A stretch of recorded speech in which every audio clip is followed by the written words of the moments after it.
Olá, nono ano. Hoje eu trago para vocês mais uma aula de português. Hoje nós iremos iniciar o módulo 3, tá? Vamos à página 22, onde nós iremos estudar a estrutura da palavra. O que nós vamos aprender? Que a palavra, ela é formada por pedacinhos, tá?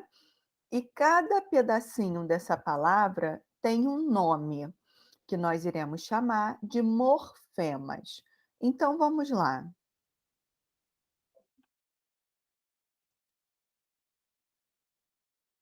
Estrutura das palavras. Leia a seguir as estrofes de um poema. O poeta é um fingidor. Finge tão completamente que chega a fingir que é dor a dor que deveras sente. É um esse trechinho desse poema é do Fernando Pessoa, tá. Eu acho muito interessante, né, ver o poeta como alguém fingidor, que ele finge sentir inclusive a dor que ele sente. Então vamos lá. Em sua opinião, por que o poeta pode ser chamado de fingidor? Eu acho que é porque ele admite outras dores, né, além da dele. Ele pode tratar da sua dor e dos seus próprios sentimentos fingindo não serem seus. Isso é muito interessante, né? Mas de outras pessoas, porque ele pode escrever sobre outra pessoa, sobre impressões e sentimentos que não são os seus, porque se baseia na imaginação, tá? Então vamos lá, ó. De acordo com essas estrofes, o poeta, perdão, pode expressar tanto os seus sentimentos quanto os sentimentos de outras pessoas. Observe a escrita das palavras fingidor, finge e fingir e responda o que há em comum entre elas. O que vai se repetir nessas palavras é essa partezinha finge, tá? Até o G. A parte que se repete nas palavras fingidor, finge e fingir contém o significado básico da palavra. É também a sua parte principal. Toda palavra é composta de pequenas partes portadoras de sentido, denominadas morfemas, tá? O morfema que contém o significado básico da palavra é chamado radical.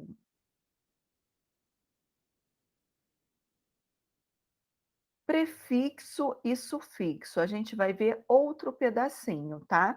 A gente viu que toda palavra tem um radical. Há morfemas que aparecem antes do radical e há morfemas que aparecem depois do radical, tá?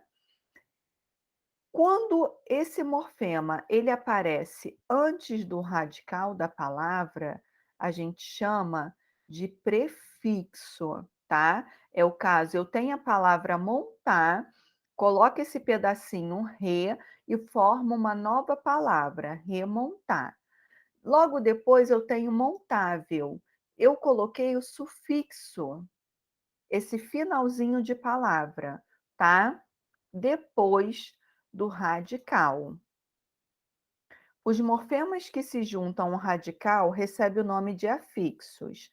Os afixos que aparecem antes do radical são chamados de prefixo. Quando aparece depois, eu chamo de sufixos, tá? As desinências, gente, as desinências, elas se juntam ao radical para indicar a flexão das palavras, tá? Flexão masculino e feminino, né? Se for um substantivo ou um adjetivo, e se for um verbo, essa desinência, ela indica tempo e modo, tá? Então, aqui o exemplo, ó, menina. Esse azinho aqui, ó, é uma desinência de gênero, tá? Para indicar o gênero feminino. E aqui no caso de meninos, Além de indicar o gênero, eu tenho um szinho que indica o plural dessa palavra. Então é uma desinência de número, de gênero e de número, tá? Já na forma verbal abaixo, os morfemas falássemos, né, esse morfema, o "se" e o "mos", eles são desinências que indicam modo, tempo, tá? E esse "mos" indica a pessoa, que é a primeira pessoa do plural, tá? Então eu tenho as desinências chamadas desinência nominal, se for em um substantivo ou adjetivo, e a verbal, que vem dos verbos, tá bom? Eu tenho ainda a vogal temática, tá? Que ela serve para unir o radical a outro elemento. Nesse caso aqui, o sufixo.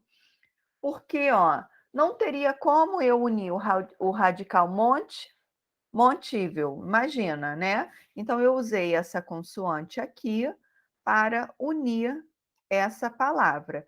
Então, eu chamo de vogal temática, tá? A vogal temática possui a função de ligar o radical às desinências, tá bom? Página 24 agora. Nos verbos, a vogal temática indica a conjunção, tá?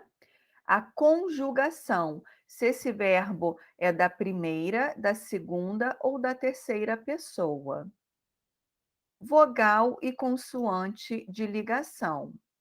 Há casos em que não é possível acrescentar diretamente um morfema ao radical, pois pode gerar uma sequência sonora desagradável, tá?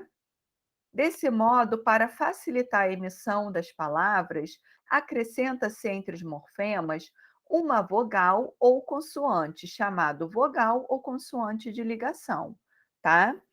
Então vamos lá, ó, eu tenho café mais cultura. Formei uma nova palavra, café, café e cultura. Então esse "i" está ligando a palavra café à cultura, tá?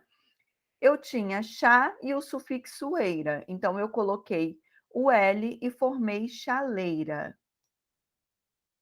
Então vamos à atividade, ó.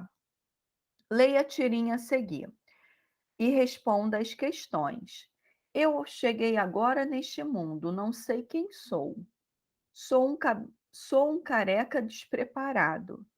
Pronto. Ei, você é um calouro. Eu não sei se vocês têm conhecimento dessa palavrinha calouro, mas calouro significa aquele, né, que está chegando em um ambiente novo, numa escola, numa universidade, tá? Então ele é chamado de calouro. Porque o rosto do bebê que acabou de chegar ao mundo foi pintado? Porque a outra criança caracterizou, o chamou de calouro, né? E os calouros costumam ter o rosto pintado ou serem recebidos nas faculdades. O que há em comum entre o bebê que acabou de chegar ao mundo e um calouro? Se você está chegando num espaço novo, certamente você vai ficar inseguro, se sentir estranho, né? Ter dúvidas. Assim é o caso do bebê quando chega ao mundo.